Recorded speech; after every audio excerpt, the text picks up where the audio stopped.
La Granja Masvés de Vilobí d'Onyar ha acollit la tercera edició del Congrés Mundial de Podologia Bovina. Enguany, aprofitant el gran nombre de participants vinguts de 35 països del món, juntament amb el grup ANCA, han organitzat el primer concurs de retall de paülla. Estem avui amb el tercer congrés a nivell mundial. És el segon cop que repetim aquí a Masvés i tenim la sort de tenir uns 200 tècnics d'arreu d'Europa i alguns fins i tot de Canadà, Estats Units i Sud-amèrica. I res, bàsicament fem aquest congrés per compartir experiències, per aprendre d'un dels altres i, clar, quan es ve a casa doncs hem d'aprofitar al màxim l'aprenentatge.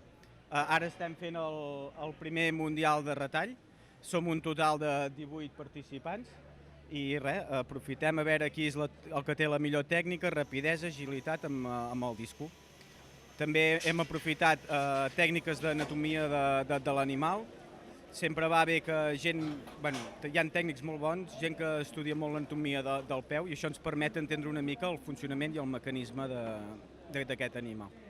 L'empresa Digitrim fa una visita mensual a la Granja Masvés, ens permet una mica controlar els animals que entren en l'estat de secatge i llavors fem un control preventiu, que les vaques així d'aquesta manera un cop anualment són revisades i res, portem a la granja molt estable.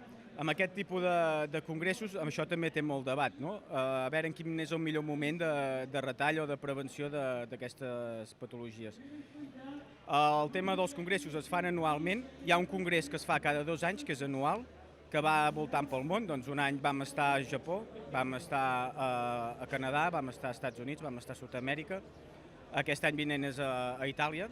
I llavors hi ha aquests congressos que diferents marques de maquinària es fan entremig per no perdre el fil una mica. Cadascú té el seu seguit de gent i això també fa generar una amistat i una col·laboració entre tots nosaltres. De fet, jo mateix he pogut anar a treballar al Japó, a Alemanya, a França i això omple molt. Nosaltres, doncs, aquí a la granja tenim unes sales per fer conferències, per rebre grups de gent, també els hi hem fet el dinar o esmorzar i els hi hem cedit les instal·lacions. D'aquesta manera, ahir a la tarda, per exemple, van haver-hi 7 tallers de treball específic amb catedràtics, amb cirurgians i diferents tècnics d'arreu del món, de més de 35 països, explicant la seva experiència, com treballen en casos molt concrets. La granja Masvés ens hem diversificat en els últims anys, no només en tenir vaca de llet, sinó també en tenir engreix de vedells.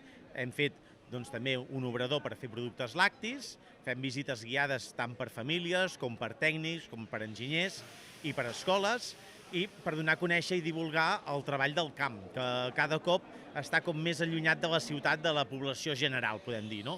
I una de les nostres missions és poder donar a conèixer què fem a pagès.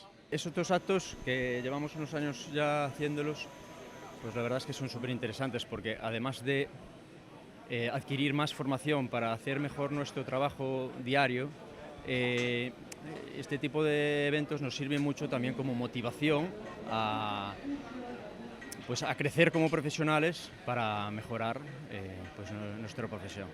Durant 2 dies, la Granja Masvés ha acollit a més de 200 podòlegs internacionals. Al matí van organitzar conferències i a la tarda van preparar sessions pràctiques. Des de la Granja Masvés expliquen que aquests actes faciliten la creació de sinergies en un entorn d'aprenentatge per aconseguir avançar en el món de la ramaderia.